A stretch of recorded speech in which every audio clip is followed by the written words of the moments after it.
अस्सलाम वालेकुम स्टूडेंट्स, कैसे हैं आप सब। आज की इस वीडियो में मैं डिस्कस करूँगी ट्रबल शूटिंग स्ट्रैटेजीज़ को।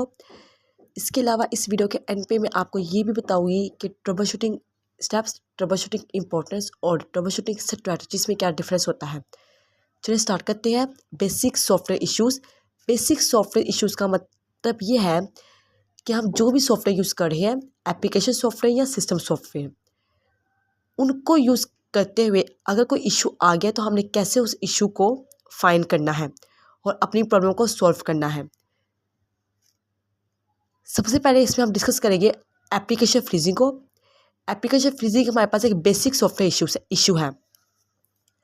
एप्लीकेशन फ्रीजिंग का मतलब ये है कि आपने कोई एप्लीकेशन ओपन की हुई है और आप उस पर काम कर रहे हैं, लेकिन वो एप्लीकेशन काम करना बंद कर चुकी है। आपकी कमांड पे आपको रिस्पॉन्स नहीं दे रही। आप कोई भी कमांड एंटर कर रहे हैं वो आपको रिस्पॉन्स नहीं दे रही, यानी कि वो बिल्कुल ही फ्रीज हो गई है। आप कुछ भी क्लिक कर रहे हैं वो आपको रिस्पॉन्स नहीं दे रही और वो नॉर्मली क्लोज भी नहीं हो रही। नॉर्मली जो हमारे पास क्लोज का बटन होता है, आप उस पर भी क्लिक कर रहे हैं तो भी एप्लीकेशन क्लोज नहीं हो रही। तो इस प्रॉब्लम को फाइंड आउट करने के लिए हमारे पास क्या सोल्यूशन है। हम क्या करेंगे, अपने कीबोर्ड से Ctrl+Alt+Delete को प्रेस करेंगे। इसको प्रेस करने के बाद हमारे पास एक ब्लू कलर की स्क्रीन आएगी। उस स्क्रीन पे कुछ ऑप्शंस होंगे जिसमें से हमने टास्क मैनेजर को क्लिक करना है। टास्क मैनेजर को क्लिक करने के बाद हमारे पास विंडो आएगी जहाँ पे हमने अपनी उस एप्लीकेशन को फाइंड करना है जो एप्लीकेशन फ्रीज हो चुकी है। ठीक है, उसको फिर हमने सेलेक्ट करना है। सेलेक्ट करने के बाद हमने एंड टास्क पर क्लिक करना है। जैसे हम एंड टास्क पे क्लिक करेंगे तो हमारी वो जो एप्लीकेशन है जो फ्रीज हो गई है वो बंद हो जाएगी, वो क्लोज हो जाएगी।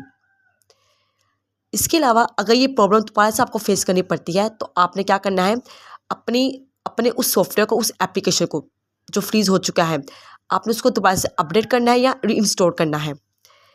यहाँ मैंने बेसिकली प्रोग्राम का वर्ड यूज़ किया हुआ है तो आप कंफ्यूज मत होइएगा, आप प्रोग्राम, एप्लीकेशन या सॉफ्टवेयर भी लिख सकते हैं। सेकेंड पॉइंट है अनरिस्पॉन्सिव पेरिफेरल्स। पेरिफेरल्स जैसा कि हमें पता है हमारी वो डिवाइसेस जो हमारे कंप्यूटर के साथ कनेक्ट होती है, हमारी external devices, keyboard, mouse, printer, ETC। ठीक है, अगर इन डिवाइसेस में कोई इशू आ गया है, ये डिवाइसेस काम करना बंद कर चुकी है, ये काम नहीं प्रॉपरली कर रही, तो इन्हें कैसे हम ठीक कर सकते हैं। अब यहाँ पे आपने इस पॉइंट का ध्यान रखना है कि कभी कभार ऐसा भी होता है जब ये डिवाइसेस काम नहीं कर रही होती तो इसके पीछे सॉफ्टवेयर का भी इशू होता है। ड्यू टू सॉफ्टवेयर या कनेक्शन प्रॉब्लम्स की वजह से ये डिवाइसेस ने काम करना बंद कर चुकी होती है। सबसे पहला सोल्यूशन हमारे पास ये है कि हमने अपनी केबल्स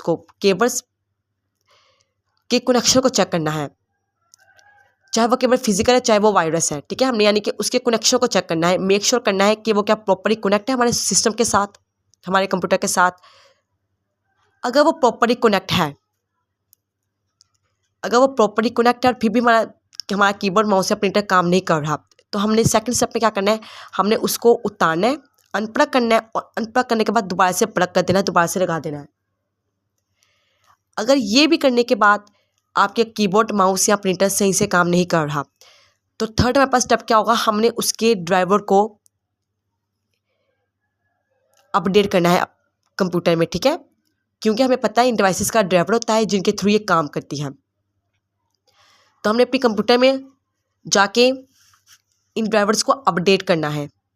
ऐसा करने से क्या होगा कि आपकी जो पेरिफेरल डिवाइस है वो काम करना स्टार्ट कर देगी अगर इनमें से कोई इशू होगा तो। ठीक है ना, इसके बाद आता है रिस्टार्टिंग एंड शटिंग डाउन।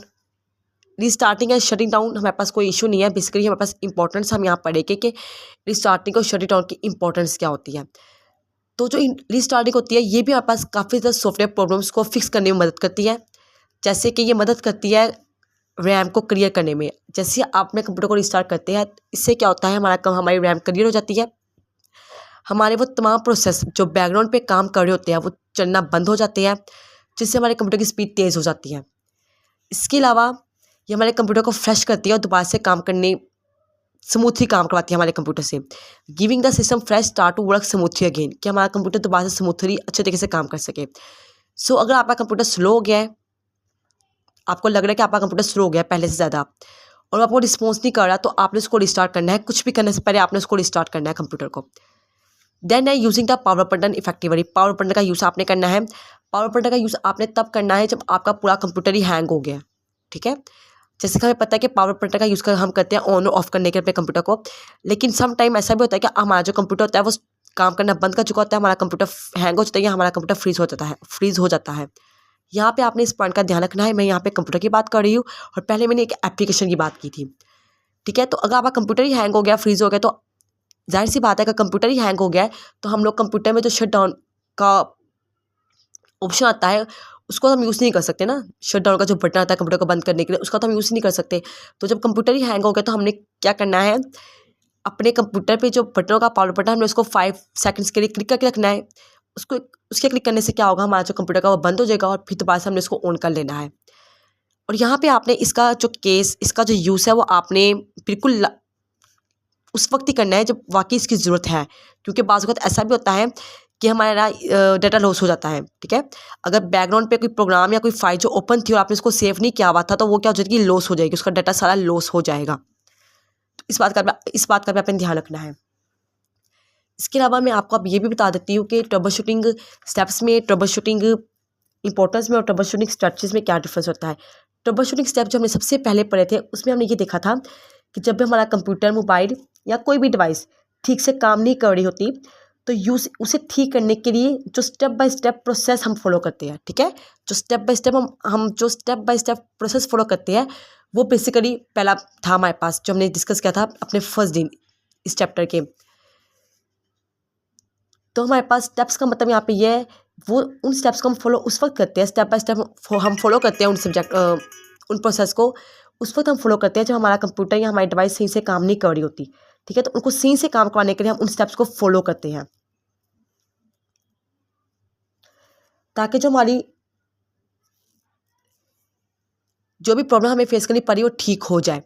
इसके अलावा इसके बाद यह है importance of trouble shooting. Importance of trouble shooting का मतलब है कि ट्रबल शूटिंग ज़रूरी क्यों है, हम ट्रबल शूटिंग जो करेंगे ज़रूरी क्यों है। तो ऑटोमेटिक आपके ज़हन में ये पॉइंट आ जाना चाहिए कि सिस्टम या डिवाइस को जल्दी से ठीक करने के लिए ज़रूरी है। अब ऐसी बात भी नहीं है कि आप ठीक नहीं कर सकते। अगर कोई भी इशू आ जाए तो बाज़ वक़्त ऐसा होता है कि एक नॉर्मल जो इंसान होता है, जो एक्सपर्ट नहीं होता इन चीज़ों का, वो एकदम से परेशान हो जाता है, वो बाहर भागता है, दुकान पे भागते हैं, कहीं भी बाहर भागता है उस चीज़ को ठीक करवाने के लिए। लेकिन अगर आपको इन चीज़ों का पहले से आइडिया होगा तो आप जल्दी से अपने उस प्रॉब्लम को फिक्स कर सकते हैं। तो सबसे ज़्यादा ज़रूरी यहाँ पे यही है कि आप अपनी प्रॉब्लम को, अपने सिस्टम की डिवाइस में जो भी प्रॉब्लम आ गई है, आप उसको जल्दी से ठीक कर सकते हैं। आप अपने टाइम को, अपने पैसों को आप बचा सकते हैं, ठीक है। इसके अलावा और भी बहुत सी इसकी इंपॉर्टेंस है, तो इसलिए ट्रबल शूटिंग ज़रूरी है। इसके बाद है trouble shooting strategies. Trouble shooting strategies का मतलब है कि आप किस अप्रोच का यूज़ कर रहे हैं, किस अप्रोच का यूज़ कर रहे हैं आप अपनी प्रॉब्लम को सॉल्व करने के लिए। तो सबसे पहले हमारे पास स्टेप्स थे कि हम किन स्टेप्स का यूज़ करते हैं प्रॉब्लम सॉल्व करने के लिए। सेकंड हमारे पास इंपॉर्टेंस थी कि क्यों ज़रूरी है ट्रबल शूटिंग। थर्ड हमारे पास स्ट्रेटजीज है कि किस अप्रोच का यूज़ करके हम अपनी प्रॉब्लम को फिक्स कर रहे हैं, हमारी अप्रोच क्या है, ठीक है। यानी कौन से तरीके इस्तेमाल कर सकते हैं हम अपनी प्रॉब्लम को फाइंड और सॉल्व करने के लिए।